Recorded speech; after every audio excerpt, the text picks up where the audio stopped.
Hello guys, स्वागत है आपका हमारे चैनल सफलता क्लासेज में। हम लोग प्राचीन भारत का इतिहास देख चुके हैं, अब मध्यकालीन भारत का इतिहास देखना है। तो मध्यकालीन भारत के इतिहास में हमने पहले देखा सल्तनत काल में गुलाम वंश देखा, उसके बाद दो महत्वपूर्ण वंश जो हैं खिलजी वंश और तुगलक वंश आज हम लोग देखेंगे। इसके बाद सैयद वंश और लोधी वंश देखेंगे। फिर हम लोग मुगल काल देखेंगे, धार्मिक आंदोलन देखेंगे और कुछ दक्षिण के कुछ राज्यों का उदय हुआ था जो उसके बारे में आज चर्चा करेंगे। तो बाद में उसके बारे में हम लोग देखेंगे। तो देखते हैं सबसे पहले आज जो खिलजी वंश हमने बताया था, 5 वंशों में से सबसे कम समय तक का राज्य करने वाला सल्तनत काल का वंश था वो खिलजी वंश था, और सबसे अधिक वंश जो शासन किया था वो तुगलक वंश था। तो आज दोनों का हम अध्ययन करेंगे, सबसे कम समय तक शासन करने वाले वंश और सबसे अधिक समय तक शासन करने वाले वंश के बारे में हम लोग देखेंगे। तो सबसे पहले देखते हैं सबसे कम समय, क्योंकि इन्हीं का काल आया था गुलाम वंश बलबन के बाद जो हमने बताया था जलालुद्दीन खिलजी ने खिलजी वंश की स्थापना की थी। ये पहले बुलंदशहर का इक़्तिदार था, बाद में इसने किलोखरी को अपना राजधानी अपनी बना ली थी। इसका शासनकाल काफी छोटा था, 6 साल का शासनकाल था, लेकिन ये पहला ऐसा शासक था जो उदारवादी था। सल्तनत काल में जो शासक हुए उनमें से पहला ऐसा शासक था जो हिंदुओं के प्रति ज़्यादा उदारवादी था। 1296 में इसके भतीजे और उसका दामाद भी था अलाउद्दीन खिलजी ने इसकी हत्या कर दी और स्वयं सत्ता पर अधिकार कर लिया। अलाउद्दीन खिलजी का जो असली नाम था वो था गुरसास्प नाम था, अली गुरसास्प। देखिए यहाँ पे पूछा गया प्रश्न है, हम भी डिनोट करते चलेंगे कौन कौन से प्रश्न है। इसको देखेंगे बाद में हम लोग कौन कौन से प्रश्न इसमें से पूछे जा चुके हैं या पूछे जाने की संभावना भी है उनकी। तो पहले एक बार पूरा देख लेते हैं हम लोग। पहले अलाउद्दीन खिलजी, जिनका असली नाम गुरसास्प था, अली गुरसास्प, इसने 1296 से 1320 ईस्वी तक शासन किया, लगभग 24-25 साल तक शासन किया था इसने। इसका जो जन्म हुआ था 1266 में हुआ था, किंतु इसके पिता की अकाल मृत्यु हो गई। इनके पिता का नाम शिहाबुद्दीन खिलजी था, जिसके कारण इसका लालन पालन इनके चचा जो है जलालुद्दीन फिरोज खिलजी ने किया था। बाद में अपनी पुत्री का विवाह इनके साथ कर दिया अलाउद्दीन खिलजी का और अपना दामाद बना दिया था। जलालुद्दीन खिलजी ने 1290 में से अमीर तुजुक का पद प्रदान किया था। अमीर तुजुक, अमीरों में एक प्रमुख पद होता था अमीर तुजुक, वह दिया गया था। इसके समय में एक विद्रोह हुआ था अलाउद्दीन खिलजी के समय में, जलालुद्दीन खिलजी के समय में हुआ था। एक प्रमुख मलिक छज्जू का विद्रोह हुआ था, बहुत महत्वपूर्ण है मलिक छज्जू का विद्रोह। इस विद्रोह को दबाने के लिए जलालुद्दीन खिलजी ने अलाउद्दीन खिलजी को भेजा था, जिसमें अलाउद्दीन खिलजी सफल हुआ था। जिस सफलता की फलस्वरूप प्रसन्न होकर जलालुद्दीन खिलजी ने इसे कड़ा और मानिकपुर का सूबेदार बना दिया था। यानी सूबेदार को, जो कि गवर्नर बाद में कहा जाने लगा, तो सूबेदार बना दिया था कड़ा मानिकपुर का। उसके बाद 1292 ईस्वी में जलालुद्दीन खिलजी की अनुमति से भीलसा पर आक्रमण किया और काफ़ी अधिक संपत्ति वहाँ लूट कर जो राजा को दिया, जिससे राजा काफ़ी प्रसन्न हो गया था। किंतु इस विजय के बाद उसके मन में लालच आया, अलाउद्दीन खिलजी के मन में, और उसने 1294 ईस्वी में बिना जलालुद्दीन खिलजी को बताए हुए देवगिरी पर आक्रमण किया और देवगिरी पर आक्रमण करके काफ़ी धन संपत्ति लूटा। और बाद में इस विजय के फलस्वरूप उसमें मन में शासक बनने की इच्छा तीव्र हो गई। इस तीव्र इच्छा के कारण ही 19 जुलाई 1296 ईस्वी को उसने जलालुद्दीन खिलजी की हत्या कर दी और स्वयं शासक बन बैठा।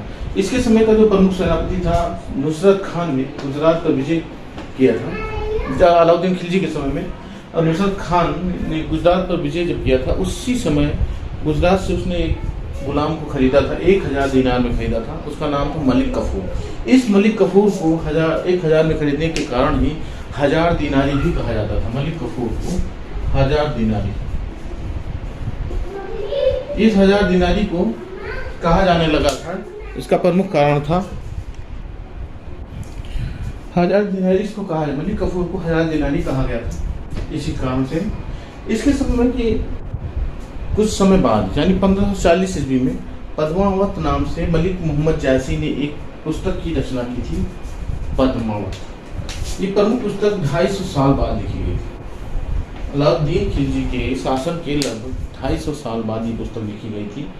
और ये जो पुस्तक लिखी गई थी वो मेवाड़ के चित्तौड़ के राजा जो थे राणा रतन सिंह, उनकी पत्नी पद्मिनी के आधार पर लिखा गया था, मलिक मोहम्मद जासी द्वारा 250 साल में लिखी गई थी। तो इस पुस्तक पर ही आधारित फिल्म भी बनी चुकी है पद्मावत।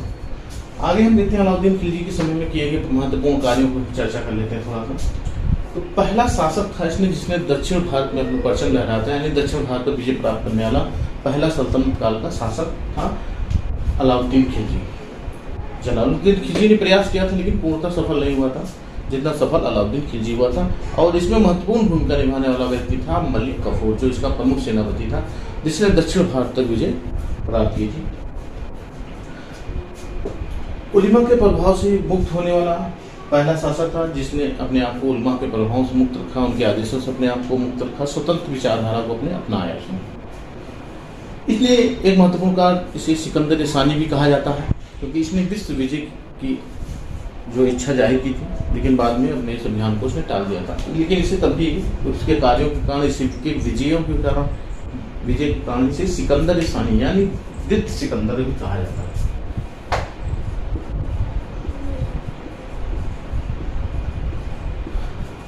उसके सल्तनत काल में पहला यह शासक था जिसने अस्थायी सेना का गठन किया था और उनको नगद वेतन देने का कार्य भी शुरू किया था।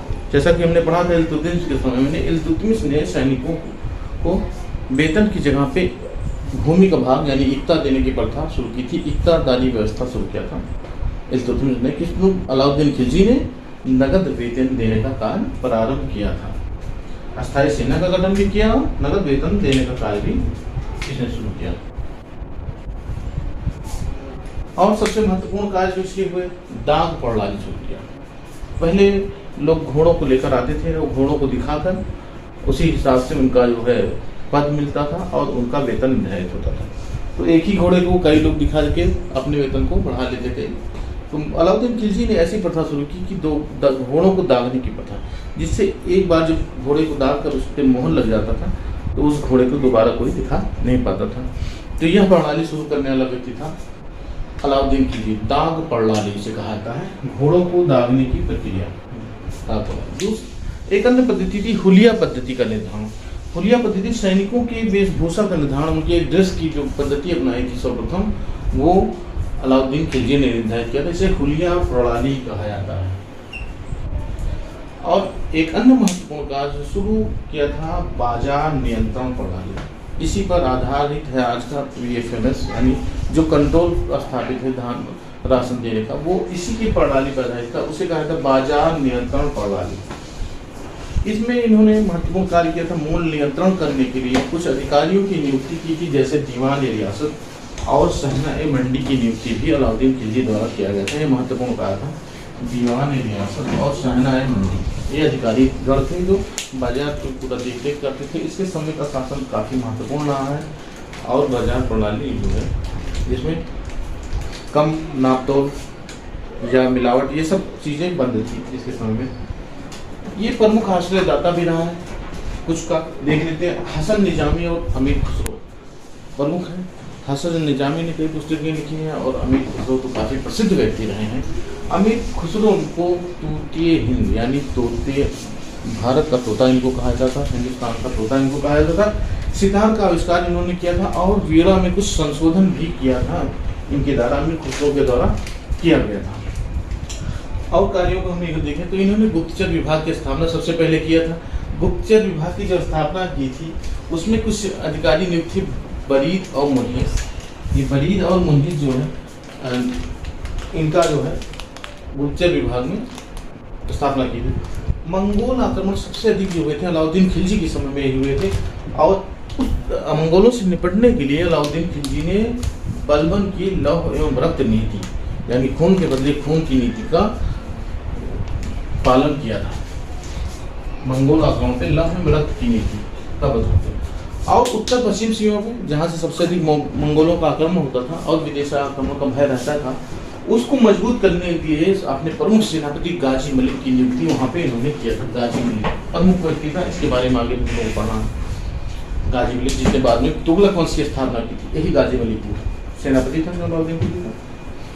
और कुछ निर्माण कार्य भी अलाउद्दीन खिलजी के समय में किए गए थे, जैसे अलाई दरवाजा का निर्माण किया गया दिल्ली में, हौज खास का निर्माण किया गया, सीरी कोट यानी सीरी के किले का निर्माण किया गया इसके समय में ही, जमात खाना मस्जिद का निर्माण किया गया, और राजधानी सीरी का निर्माण भी अलाउद्दीन खिलजी के द्वारा किया गया था। यानी इसकी जो राजधानी थी वो थी सीरी। जलालुद्दीन खिलजी के समय में किलोखरी थी राजधानी, अलाउद्दीन खिलजी के समय हो गई सीरी, जिसकी स्थापना की थी। इस नगर की स्थापना अलाउद्दीन खिलजी द्वारा किया गया था। यही गाजी मलिक जो उसका सेनापति था, बाद में इसने गयासुद्दीन तुगलक के नाम से तुगलक वंश की स्थापना 1320 में की। इसका अंतिम शासक मुबारक खां खिलजी था। अलाउद्दीन खिलजी के बाद मुबारक शाह खिलजी हुआ, लेकिन बाद में जो भी जितने भी शासक हुए खिलजी वंश के, वो अयोग्य शासक निकले, और तुगलक वंश की स्थापना गाजी मलिक ने गयासुद्दीन तुगलक के नाम से 1320 में किया। इसका शासनकाल काफी छोटा रहा, 5 साल का ही रहा, लेकिन प्रमुख वंश की स्थापना इसने कर दिया था।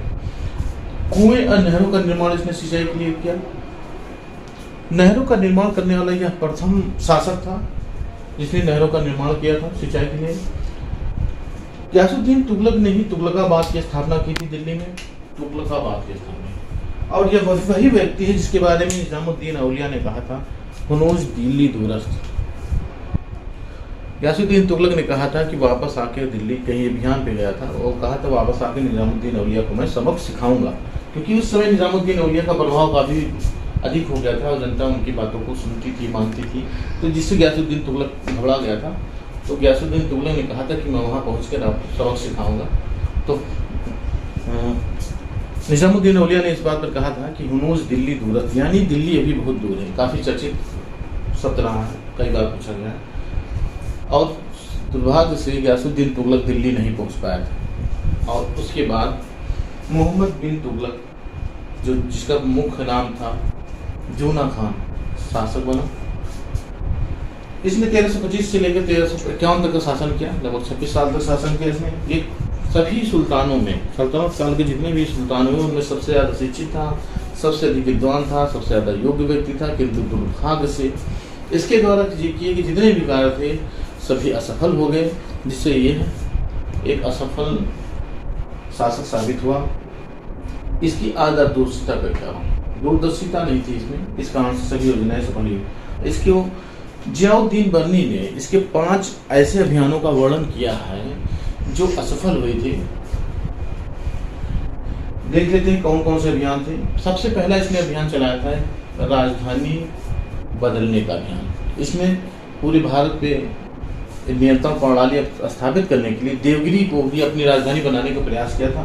तो 1327 ईस्वी में दिल्ली से दौलताबाद यानी देवगिरी को दौलताबाद नाम रखा और उसको अपनी राजधानी बनाना चाहा, जो कि इसके केंद्र में था पूरे भारत में, जहां से शासन करना काफी आसान था।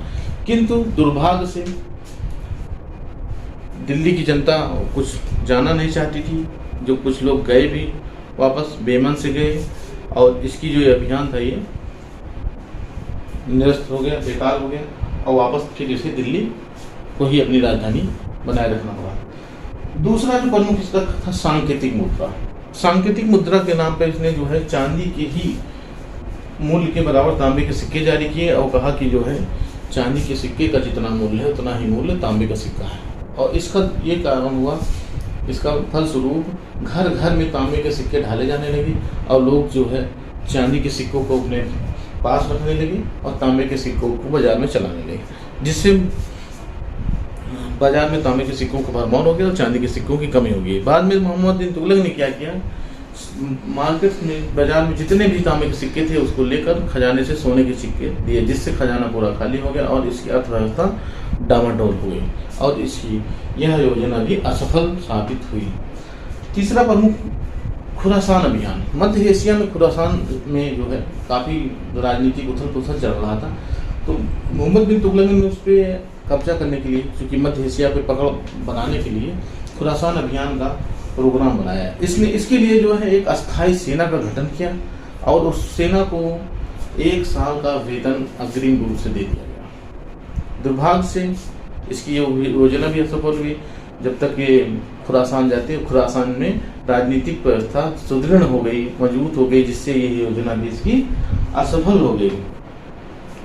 अगला इसका कराची अभियान, चौथा जो जिसका वर्णन जियाउद्दीन बर्नी ने किया है, चौथा वो है कराची अभियान। कराची कुमायूं हिमालय में स्थित स्थल था जहाँ पे विद्रोह था जनता का, पहाड़ी इलाका था। कराची जो कि मैंने बताया था कुमायूं में है। इस विद्रोह को दबाने के लिए मोहम्मद बिन तुगलक ने सेनाएं भेजी। सेना का अधिकांश भाग, चूंकि बर्फीला तूफान आने के कारण अधिकांश सेना उसकी बर्फीले तूफान में दब के मर गई, जिससे उसका ये कराची अभियान भी असफल साबित हो गया। अंतिम जो 5वां जिसका वर्णन किया है बर्नी ने, वो है दोआब में कर वृद्धि।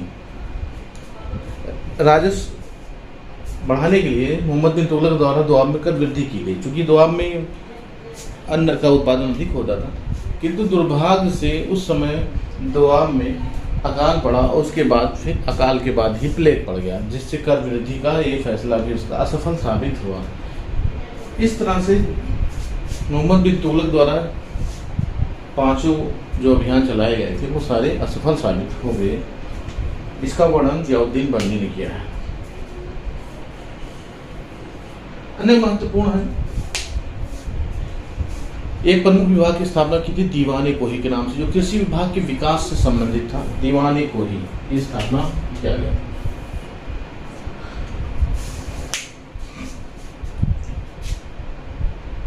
तेरह 1334 ईस्वी में इसी के समय में मोरक्को का यात्री इब्न बतूता भारत आया था।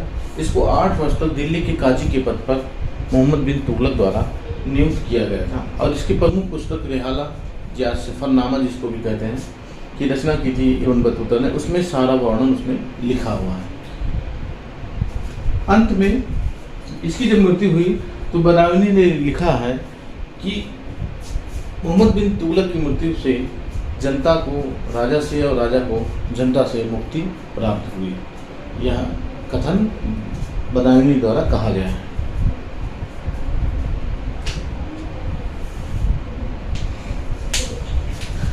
इसके अंतिम समय में 1351 ईस्वी में जब इसकी मृत्यु हुई, इससे पूर्व ही दक्षिण के कई राज्यों का जो है उदय हुआ और उसमें से प्रमुख रहे विजयनगर, बहमनी साम्राज्य, मदुरई आदि राज्यों का उदय हुआ, जिसको हम स्वतंत्र राज्यों के उदय के भाग में प्रमुख रूप से पढ़ेंगे। विजयनगर चूँकि प्रमुख रहा है, जहाँ के कृष्णदेव राय प्रमुख राजा रहे हैं।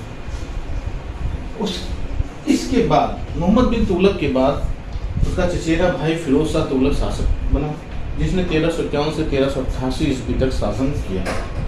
ये धार्मिक आधार पर इस्लामिक राज्य की स्थापना करने वाला चाहता था फिरोज शाह तुगलक। सैन्य व्यवस्था में ये असफल रहा, क्योंकि इसने वेतन के बदले जमीन देना प्रारंभ कर दिया।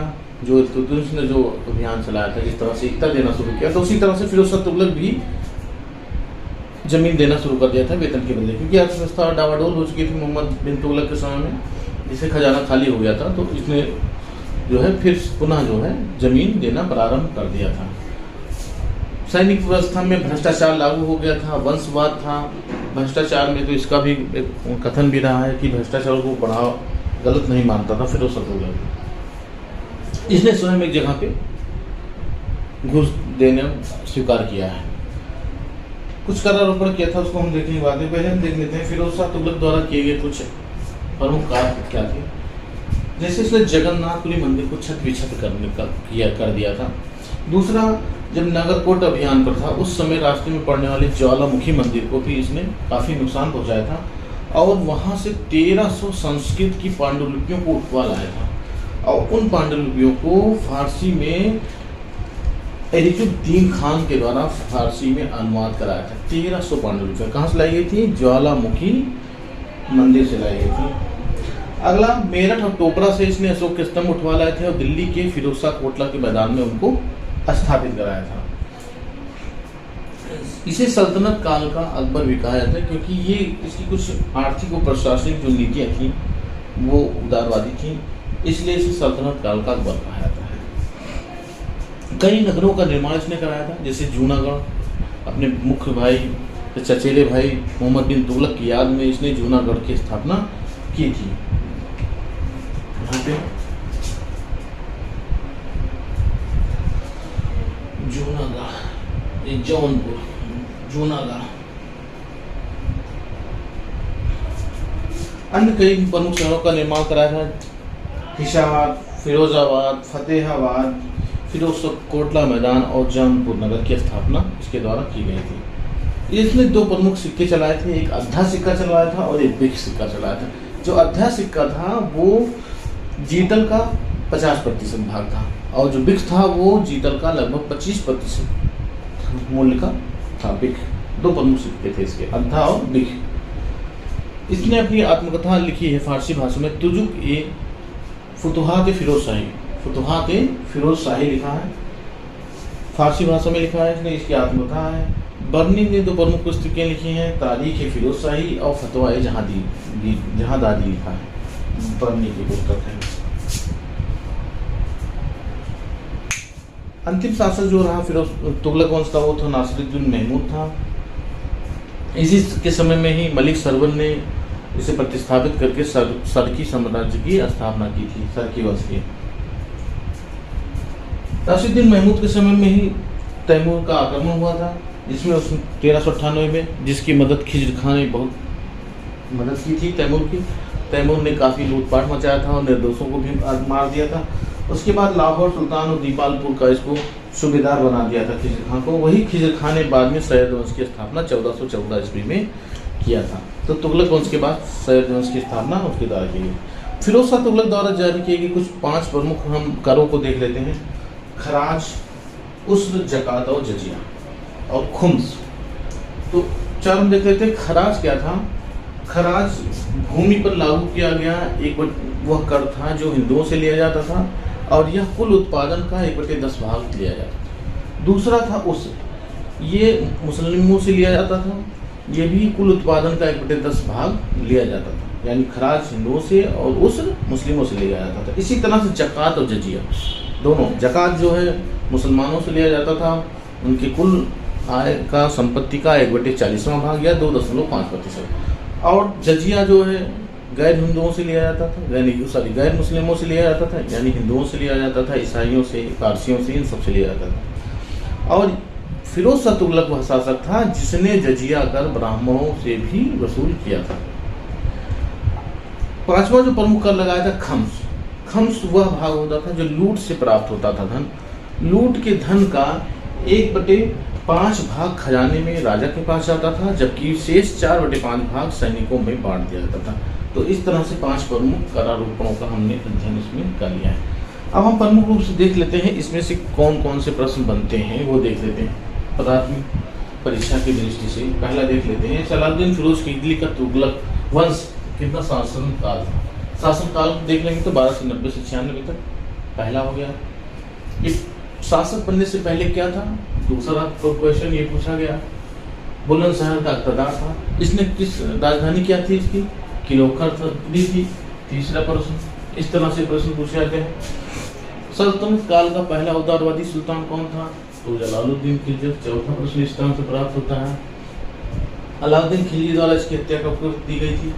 तो ये आपका आता है 19 जुलाई 1296 शासक बना था और सन पूछा जाता है।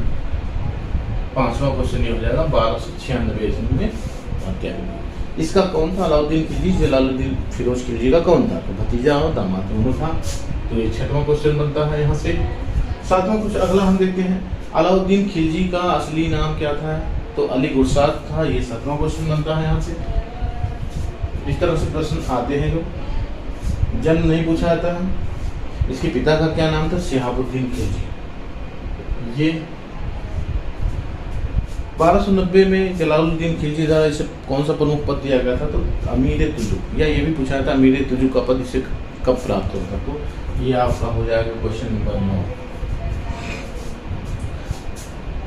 मलुक छज्जू का विद्रोह किसके समय में हुआ था? ये पूछा गया प्रश्न भी है। और उसे दबाने के लिए किसे भेजा गया था? तो अलाउद्दीन खिलजी को भेजा गया था। ये इसमें से 2 प्रश्न बन गए हैं। कब हुआ था और दबाने के लिए किसे भेजा गया? काड़ा मानिकपुर का सूबेदार किसे बनाया गया था? ये हो गया 11वां प्रश्न। अलाउद्दीन खिलजी को बनाया गया था। भिलसा विजय कब किया था? 892 में। 13वां प्रश्न बन रहा है यहाँ से। आगे हम देखते हैं देवगिरी की विजय कब की थी, महत्वपूर्ण था। 14वां प्रश्न हो रहा है यहाँ।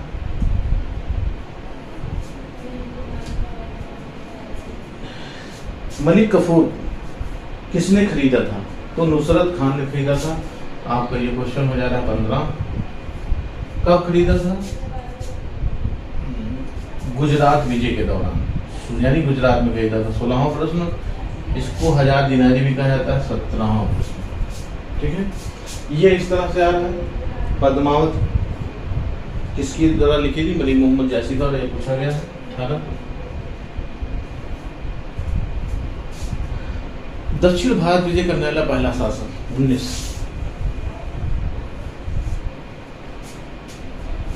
सिकंदर सानी किस शासक को कहा जाता है, 20वां प्रश्न। अस्थायी सेना का गठन 21। 22 नगद वेतन देने का काम शुरू किया था। डाक प्रणाली 23। खुलिया प्रणाली 24। बाजार नियंत्रण 25वां। कौन कौन से प्रमुख अधिकारियों की नियुक्ति की थी, दीवानी रियासत और सहना मंडी जो है किससे संबंधित थे, तो ये भी बाजार नियंत्रण से संबंधित थे। तो 26 और 27 क्वेश्चन। हसन निजामी किसके दरबार में थे, तो आपका हो जाता है ये अलाउद्दीन खिलजी 28। अमीर खुसरो 29। तूतिया किसे कहा जाता है 30। सितार का आविष्कार किसने किया था 31। वीणा में संशोधन किसने किया, एक चीज और खड़ी बोली अप्रारंभ 33। गुप्तचर विभाग की स्थापना किया था इसने, वलीद और मुनीस की नियुक्ति की थी 35। 33, 32, 33, 34 34 35 मुनीस। मंगोलों का सर्वाधिक आक्रमण किसके समय में हुआ था, तो अलाउद्दीन खिलजी 36 किसमें। लौह अमृत की नीति बलबन के अतिरिक्त और किसने बनाई थी, तो वो थे अलाउद्दीन खिलजी 37। उत्तर पश्चिम सीमा पे अलाउद्दीन खिलजी ने किस प्रमुख सेनापति को नियुक्त किया था मंगोलों से आक्रमण को रोकने के लिए, ये आपका हो गया 38 गाजी मलिक को। और निर्माण कार्य में पूछे गए हैं, अलाई दरवाजा 39, हाउस खास 40, 41 सीडी कोट, जमात खाना मस्जिद 42, सीडी के निर्माण 43 और सीडी पर राजधानी किसने बनाया था, अलाउद्दीन खिलजी ने। फिर तुगलक वंश या गाजी मलिक, तुगलक वंश के संस्थापक कौन थे, गाजी मलिक या गयासुद्दीन तुगलक। ये हो गया आपका 45 44।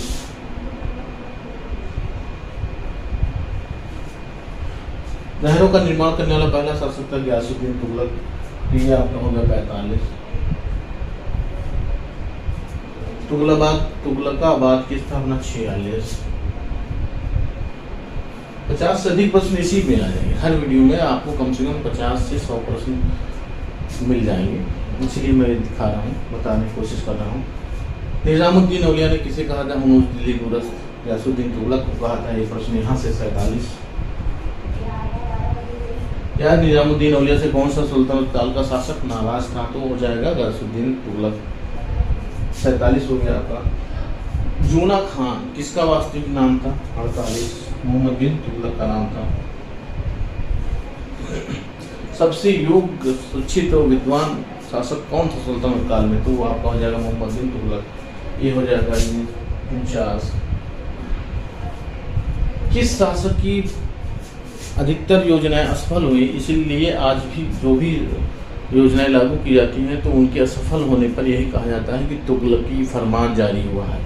इसी मोहम्मद बिन तुगलक की असफल योजनाओं के कारण ही कहा जाता है।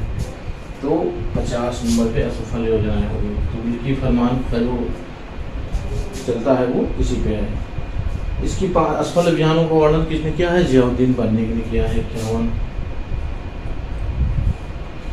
दीवान-ए-कोही की स्थापना किस शासक के समय में किया गया था, तो वो मोहम्मद बिन तुगलक 52 पूछा गया है। किस विभाग से संबंधित था, ये भी पूछा गया है, तो कृषि से संबंधित था।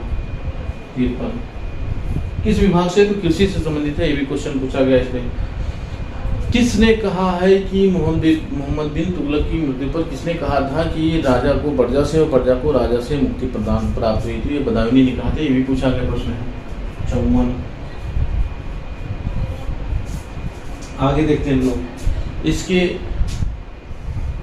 सफल योजनाओं को आता है मिलान करने के लिए कौन पहले हुआ था कौन बाद, एक तरह से ये पूछे गए हैं, तो आपका ये हो जाएगा 56, 53, 54, 55।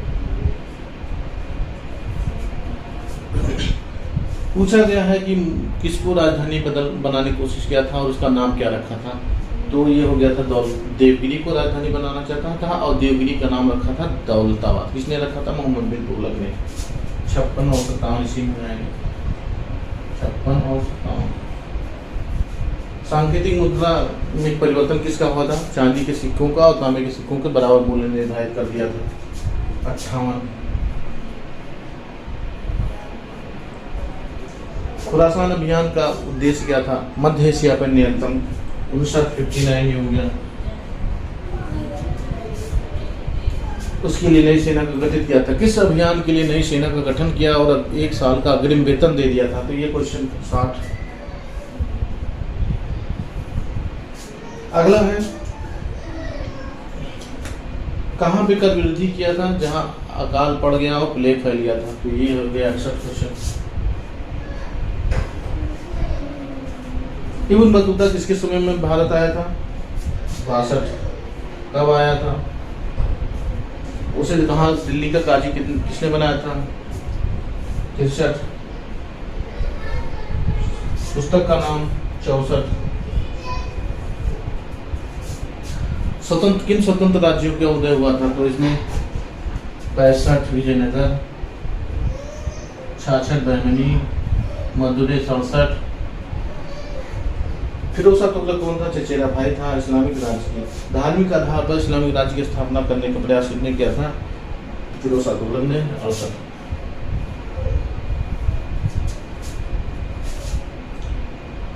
वेतन के रूप में भूमि देना प्रारंभ किस सुल्तानत शासक ने पुनः प्रारंभ किया था, अलाउद्दीन खिलजी के बाद, तो फिरोज तुगलक हो गया। 69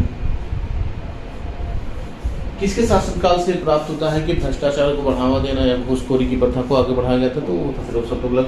70 प्रमुख कर आरोपणों में पूछा जाता है 5, तो आपको यहाँ से मिल जाएगा 71, 72, 73, 74, 75।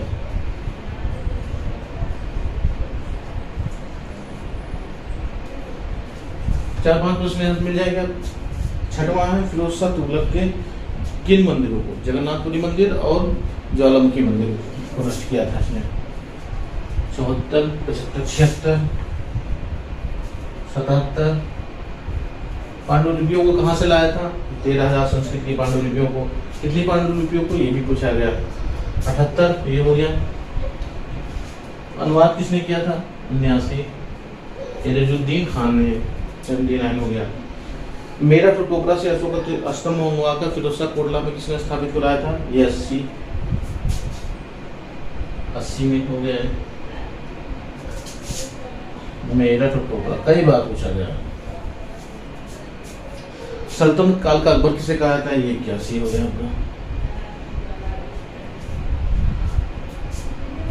फिर आगे हम देखते हैं नगर निर्माण, कौन कौन से नगरों का निर्माण किया है, इसमें से पूछा गया है कुछ नगर, तो हम देख लेते हैं। 82, 83 तो 3 क्वेश्चन इसमें से हो जाएंगे। 82 और 83, ठीक है। सिक्के कौन कौन से चलाए थे, आधा सिक्का किसने चलाया था, बिग सिक्का किसने चलाया था, तो 2 क्वेश्चन 84 और 85। 84 और 85। फुतुहात फिरोज शाही पूछा गया किस भाषा में है और किसकी है, तो 86 क्वेश्चन नंबर 86 यहाँ से मिल जाएगा और 87 आपको मिल जाएगा। बर्नी की प्रमुख पुस्तक में नाम के लिए 88, 89, 90। तैमूर का आक्रमण किसके समय में हुआ था, और नासिरुद्दीन महमूद, मलिक सरवर।